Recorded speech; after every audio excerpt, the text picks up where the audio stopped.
Arab Bedouins' prophecy.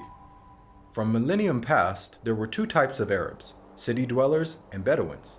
Bedouins are nomads. They travel through the vast deserts and are constantly on the move. Even during the golden age of Islam, when Arabs were the richest and most learned people on earth, Bedouins remained in virtually the same state that they had been for thousands of years. Poor, uneducated, and cut off from the rest of the world. Yet Muhammad, peace be upon him, foretold that these Arab Bedouins of his region would one day compete with one another in the construction of tall buildings. "Now tell me of the last hour," asked the man. The Prophet replied, "That you see the barefoot, unclothed Bedouins competing in the construction of tall buildings."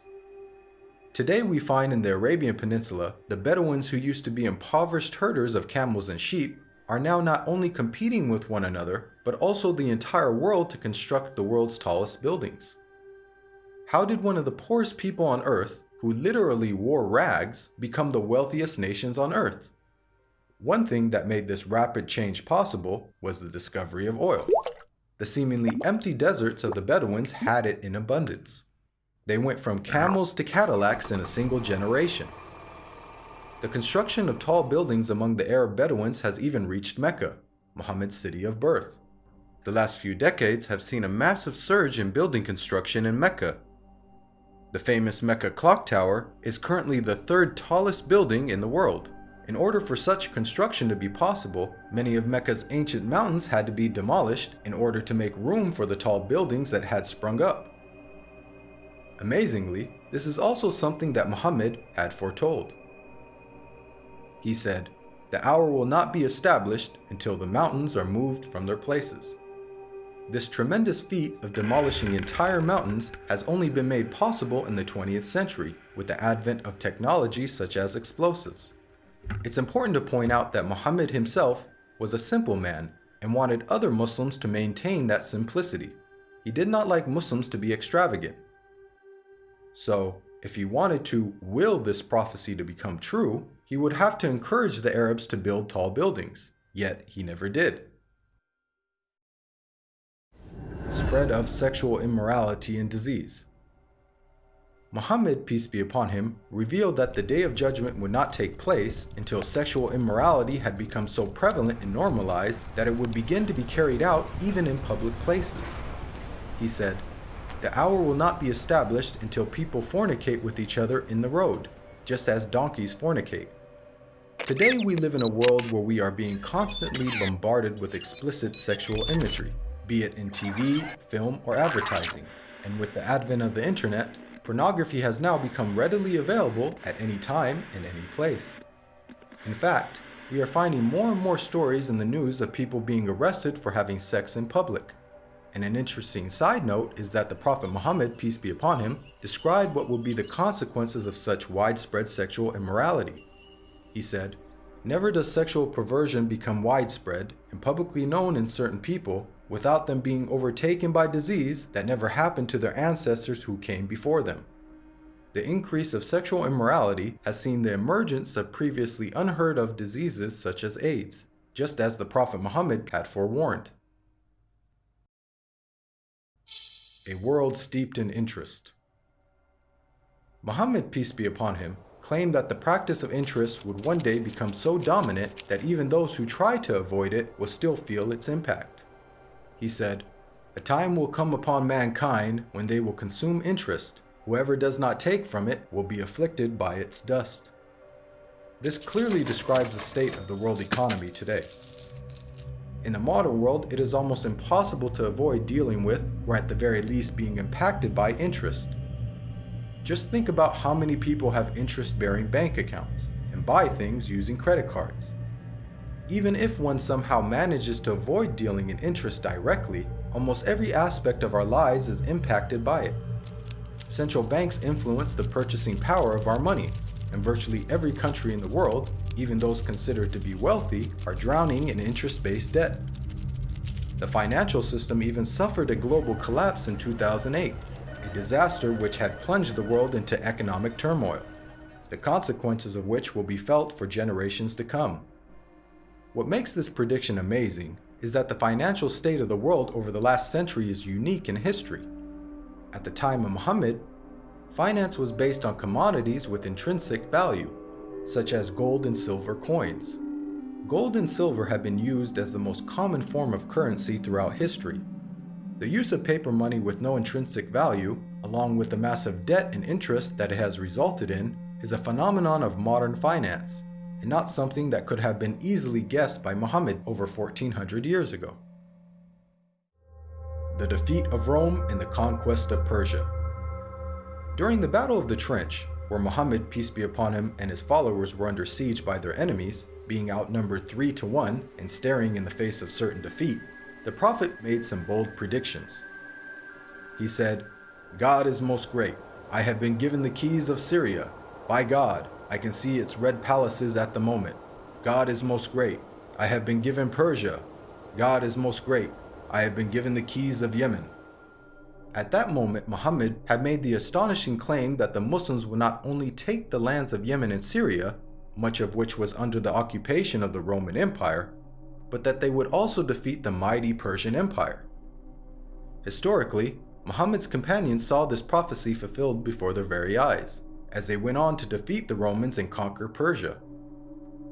What are the odds that the Muslims, who lacked economic and military strength, could topple the superpowers of the world in such a short span of time?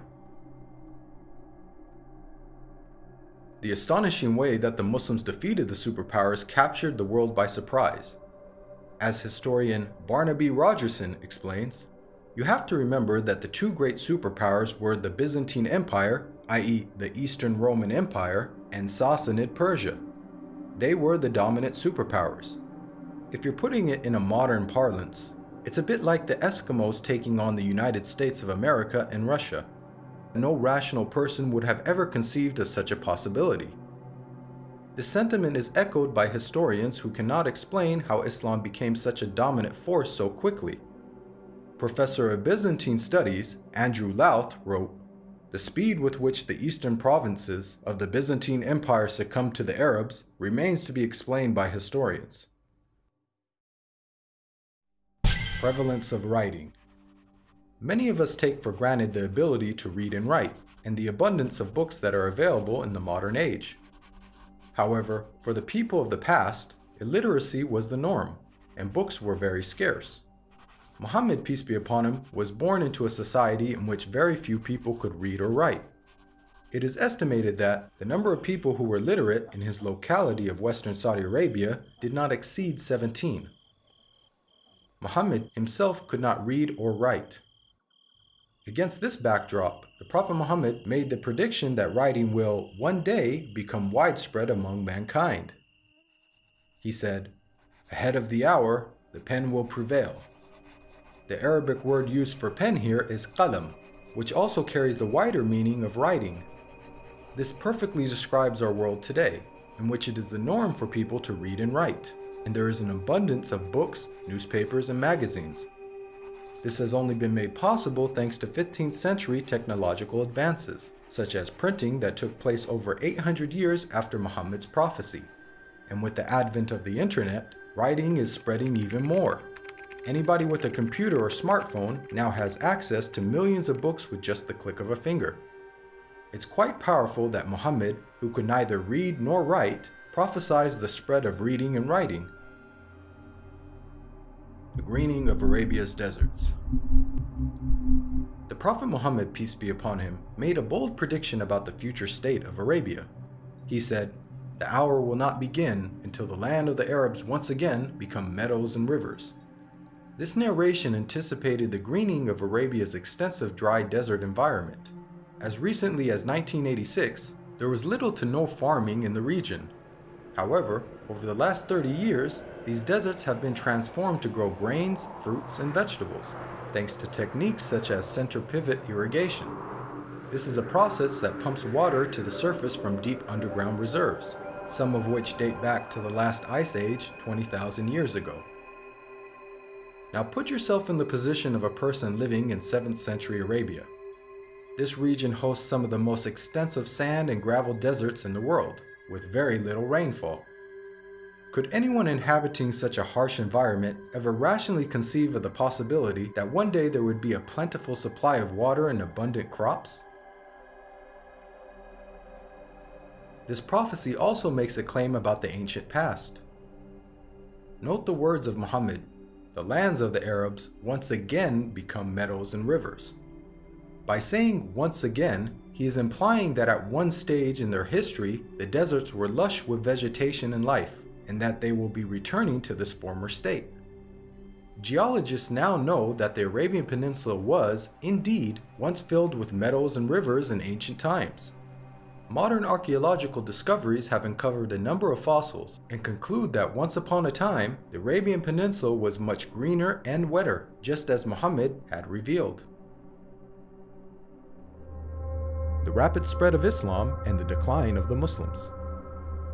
Muhammad, peace be upon him, predicted that the Islamic civilization would reach both east and west. He said, "God folded the earth for me, and I saw its east and west, and the dominion of my nation will reach as far as the earth was folded for me." History bears witness to the fact that Islam spread rapidly, both east and west, just as Muhammad boldly had foretold.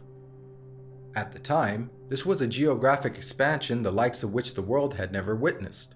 The Islamic Empire was the largest the world had ever seen.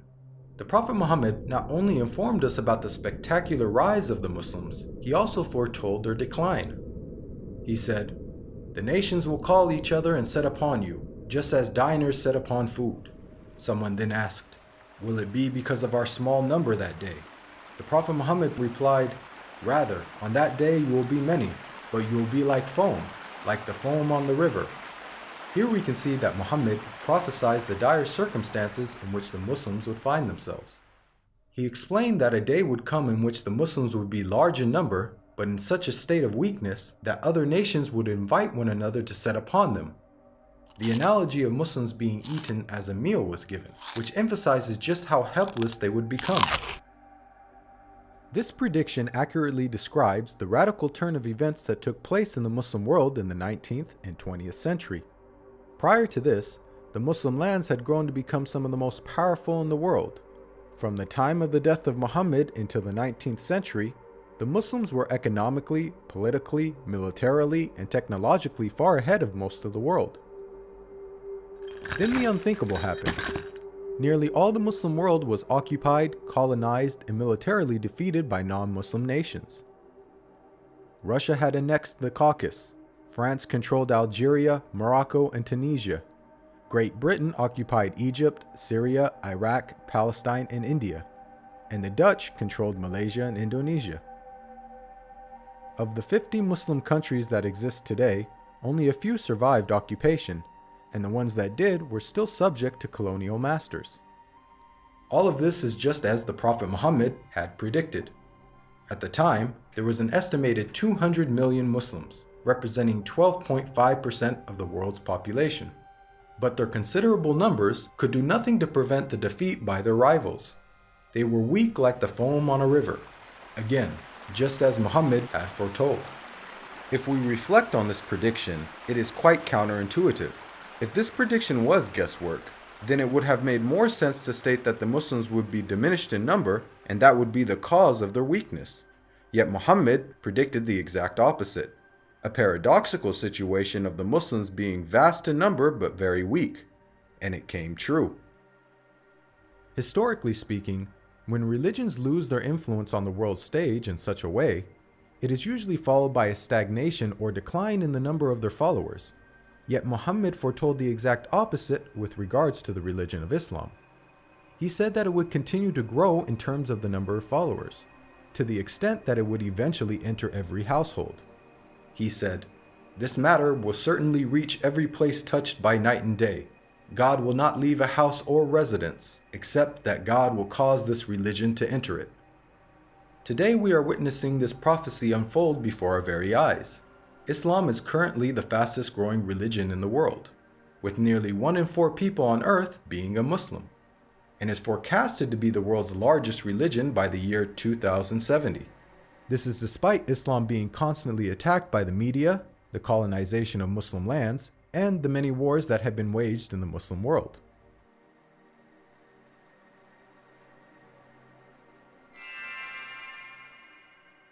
Even the name Muhammad has prophetic implications. It's an Arabic word that means the praised one. The Quran states how Muhammad's remembrance will be raised. We elevated your mention for you. Since this verse was revealed over 1400 years ago, the Prophet Muhammad, peace be upon him, has been the most praised person in history.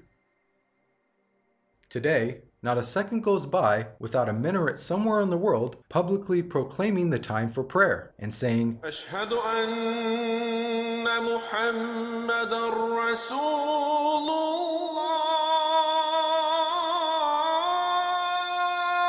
I bear witness that Muhammad is the messenger of God. أشهد أن محمدًا رسول الله.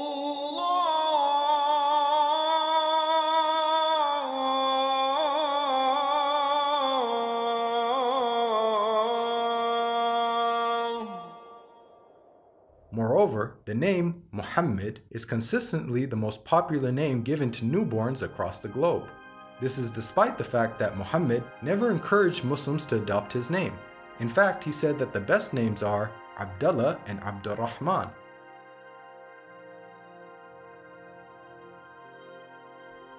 Now, we've analyzed a number of the Prophet Muhammad's prophecies, which were made over 1400 years ago, and have seen how he has accurately foretold many things. Purely from the standpoint of basic probability, for someone to accurately guess about such future events, which spanned across multiple nations in different time periods, many of which were outside the sphere of Muslim influence, to give so many predictions without making a single mistake is utterly impossible. Today, millions of people believe in false prophets and follow false systems for guidance in life. As human beings, we're willing to follow false prophets, man-made systems, and baseless superstitions, but why don't we accept the real guidance when it comes from God? God empowered the Prophet Muhammad with accurate prophecies as a way for us to distinguish the true prophets from the false. Truth has now arrived, and falsehood perished, for falsehood is, by its nature, bound to perish. This video is based on the book, The Forbidden Prophecies. To learn more about the evidences for Muhammad's prophethood, please download your free copy of the book at the link below.